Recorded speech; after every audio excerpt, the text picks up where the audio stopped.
ប្អូនអរគ្នាថាតែឃើញទីកប៉ាយកទៅស្លំជូរគ្រឿងយកទៅស្ងោរងើអីចឹងណាតែថ្ងៃនេះមកចង់ចែកម្លែកបងប្អូនអរគ្នាយកទាមកអកផ្លឹកម្កាក់នេះថាឆ្ងាញ់ជាប់ចិត្តជាប់ថ្លើមតែម្ដងបងប្អូនចង់ដឹងពីរបៀបធ្វើមកទស្សនាវីដេអូនេះទាំងអស់គ្នាឥឡូវហ្នឹងគឺខ្ញុំបានមកដើររកទាកប៉ាអីចឹងណាចាក់នេះបងប្អូនអត់ឃើញចឹងគឺដេញចាប់ហោះពេញហ្នឹងតែម្ដងបងប្អូនអរគ្នាឥឡូវហ្នឹងគឺថាចាក់បានទេឲ្យគ្រួសារគាត់ចាប់មកឲ្យតមកនេះយកសម្អាតវាឲ្យស្អាតឥឡូវនេះគឺខ្ញុំបានសម្អាតរួចហើយបងប្អូនអរគ្នាជាវិថាទានេះគឺធាត់ល្អមែនតែនហ្មងហើយទម្ងន់វា2គីឡូជាងបងប្អូនចាទាមេហើយវាវិថាពងឡើងពេញពោះតែម្ដងណាបងប្អូនហើយនេះដែរគឺខ្ញុំបានយកកបាកែយកមកបាញ់រោលវាដើម្បីឲ្យវាស្បែកតឹងណែនអញ្ចឹងណាចាហើយបងប្អូនបានឃើញអញ្ចឹងគឺយើងរោលវាថាឲ្យស្បែកវាតឹងហើយឲ្យវាចេញជាតិខ្លាញ់ខ្លះបងប្អូនចាអ្នកឃើញទេចាឡើងលលោងមកបងប្អូនអរគ្នាចាវាចេញជាតិខ្លាញ់ហើយបន្ទាប់មកគឺយើងជើទាបឲ្យយើងហ្នឹងយកមកជ្រៀកវាបែបនេះមកដើម្បីយើងប្រឡាក់ឲ្យវាចូលជាតិអីវាចូលឆ្ងាញ់អញ្ចឹងណា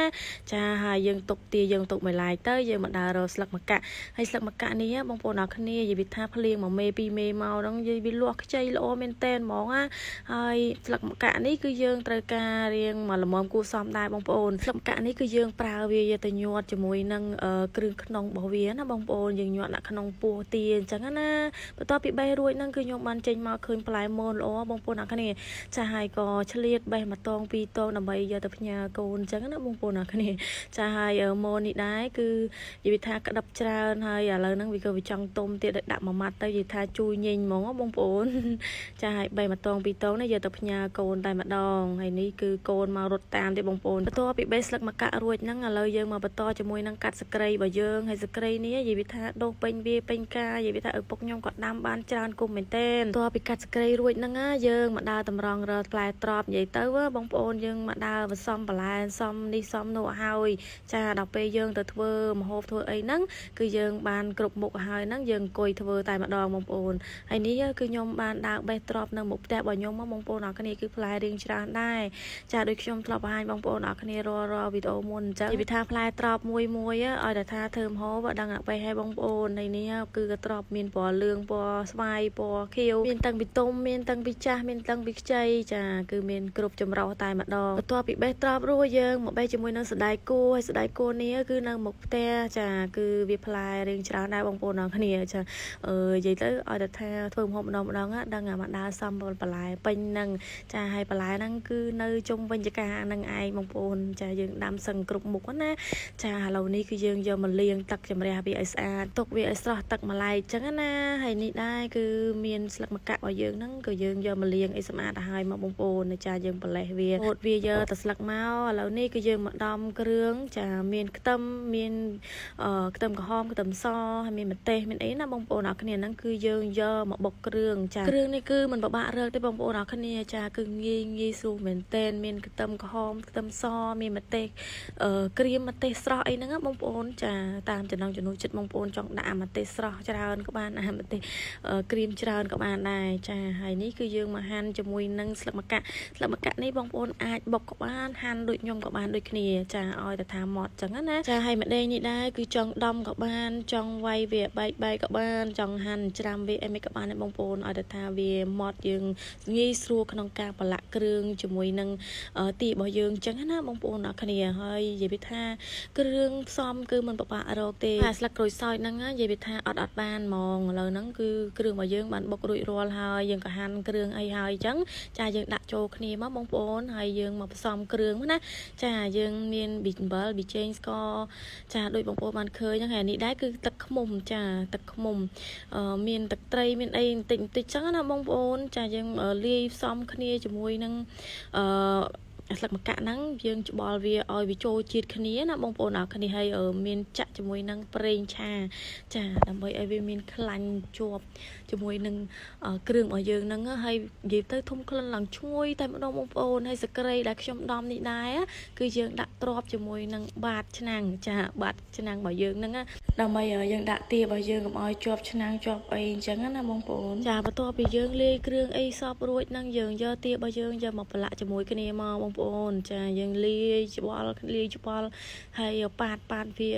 ជប់ប្រឡាក់ច្បល់វាឲ្យវាចូលជាតិជាមួយនឹងសាច់ទារបស់យើងណាចាហើយអាគ្រឿងនេះដែរបងប្អូនអរគ្នាដល់ពេលយើងលាយជាមួយនឹងស្លឹកម្កាក់លឹកអីហ្នឹងគឺថាជះក្លិនឡើងឈ្ងុយបងប្អូនអើយហើយឥឡូវនេះគឺយើងដាក់ស្គ្រៃនៅបាតឆ្នាំងមកយើងចាក់ខ្លាញ់មកល្មមណាចាហើយយើងដាក់ទារបស់យើងមកបងប្អូនឥឡូវហ្នឹងគឺយើងយកមកដាក់នៅលើភ្លើងនិយាយថាភ្លើងនេះកាត់អត់តន់ឆេះបងប្អូនអរគ្នាឥឡូវហ្នឹងតតែផ្លុំទៀតចាហើយបើថាខ្យល់ចាខ្យល់ផាយផាត់ខ្លាំងមែនតើហើយកាត់អត់ងាយឆេះទៀតណាបងប្អូនអាសាខ្ជុំរបស់យើងហ្នឹងវារៀងសើមចាហើយនេះដែរគឺនិយាយថាវារៀងពុះអញ្ចឹងណាពុះអាខ្លាញ់វាបងប្អូនវាចេញទឹកប្រៃទឹកទាមកឥឡូវហ្នឹងគឺយើងបន្ថែមទឹកវារងាស់វាណាបងប្អូនអរគ្នាដោយសារទាកាប៉ារបស់យើងក៏រៀងស្វិតដែរអញ្ចឹងហើយយើងរងាស់វា1ម៉ោងជាងអីនោះបានឆ្អិនផុយហើយនេះដែរខ្ញុំបើកមើលវាបងប្អូនអើយក្លិនឡើងឈ្ងុយជះពេញហ្នឹងបងប្អូនហើយមុខម្ហូបនេះដែរបងប្អូនអរគ្នាគឺมันពិបាកធ្វើទេគឺងាយស្រួលមែនទែនចាគឺប្រឡាក់គ្រឿងដាក់គ្រឿងមិនឲ្យមកឈ្ងុយមកឆ្ងាញ់ណាចាគឺក្លិនជះពេញហ្នឹងបងប្អូនអរគ្នាចាហើយឥឡូវនេះទារបស់យើងហ្នឹងក៏បានរៀងចិត្តផុយហើយត្រប់របស់យើងនេះដែរគឺយើងបេះមកបានប៉ុន្មានហ្នឹងគឺយើងដាក់មកទាំងអស់មកណាចាហើយចំពោះត្រប់នេះវិញបងប្អូនអរគ្នាមិនបាច់ពុះមិនបាច់អីទេដាក់ទាំងមូលចឹងមកដល់ពេលវាឆ្អិនណាបងប្អូនអើយចាឡើងផុយលលួយតែម្ដងដល់ពេលយើងដាក់ចូលមាត់ឡើងលលួយពេញមាត់ហ្មងណាចាមិនបាច់ប្របាក់តាពីបាទអីទេបងប្អូនហើយត្រប់នេះដាក់កាន់តែច្រើនកាន់តែឆ្ងាញ់បងប្អូនមានបន្លែអីដាក់ហ្នឹងមកចាអត់មានទាស់ខុសទេមានសយងចេកដាក់សយងចេកចាគឺឆ្ងាញ់ដូចគ្នានិយាយថាដល់ពេលវាលួយទៅគឺតុនហ្មងបងប្អូនអរគ្នាហើយឡើងឈ្ងុយទៀតចាស្តៀងនឹងដុតមន់ដុតទាដែរចឹងណាតើពីរងាស់1ម៉ោងជាងមកឃើញថាទារបស់យើងហ្នឹងគឺឆ្អិនហើយបងប្អូនហ្នឹង